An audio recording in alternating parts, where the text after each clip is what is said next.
Someone once said that traveling is the only cure for the melancholy of settling down. You start by feeling the need for an adventure, and then you begin to look at maps. Soon you find yourself making financial calculations based on ridiculous optimism. Then, when you wake up, consume the thoughts that have no bearing at all on your present situation. You are on your way. The rest follows quite naturally, until you end up, as I'm here, stuffing things into a bag and getting ready for a journey through Turkey, Iran and Pakistan.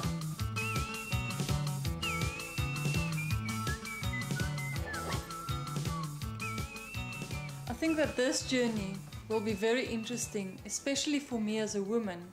We hear and see all kinds of stories in the media about human rights, women's rights, and the Kurds, but what really happens there?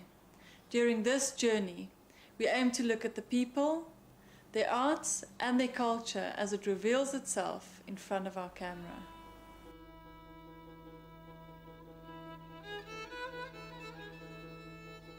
Ancient Turkey saw many powerful empires come and go.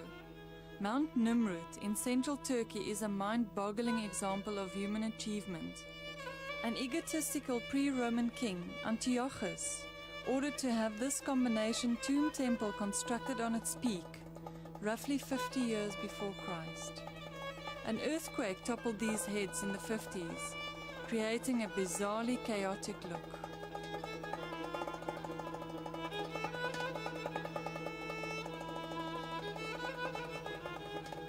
Rock formations known as fairy chimneys resulted from volcano eruptions around 5 million years ago in the Cappadocia region. Volcanic ash and mud, or tufa, that spewed from these volcanoes settled in layers up to 150 meters thick.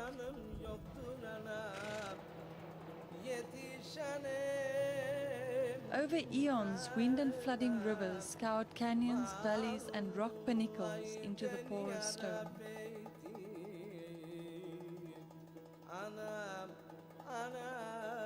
Soon, the first settlers arrived looking for shelter from bad weather and danger.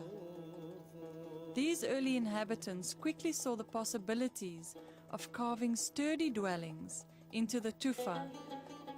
This resulted in a troglodyte or cave dweller lifestyle in the area, of which the oldest date back as far as 5,500 years before Christ. Living in a rock-hewn home, older than the ancient village of Gurume below, Halil Mizrak is a modern-day caveman. He used to live in the village, but due to failing health and the high cost of medication, was forced to move here.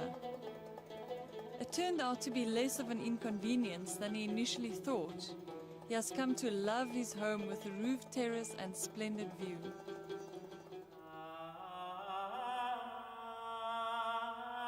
In ancient times, farmers worked the fertile valleys while holy men excavated chamber tombs, graves, shrines and entire churches from stone. 1600 years ago, the first Christians started to settle here. A large cloistered community of monks lived and prayed in elaborate cave monastery complexes. Until as late as 1922, groups of Christians were still living in these caves. For 300 years, these monks prospered. It was during this time that they sculpted the greatest number of large churches, with their brightly colored frescoes, into the hills around the villages of Urgup and Gurume. These paintings, now heavily vandalized, are the most comprehensive collection of Byzantine Christian art in the world.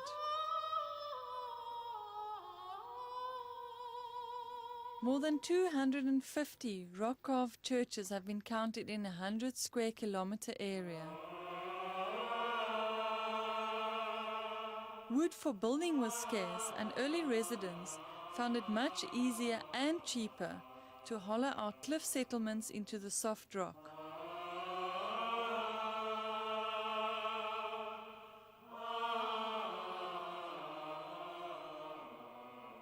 For security, entrances were often placed high above ground, accessible only by retractable rope ladders or finger and toe holds in the rock.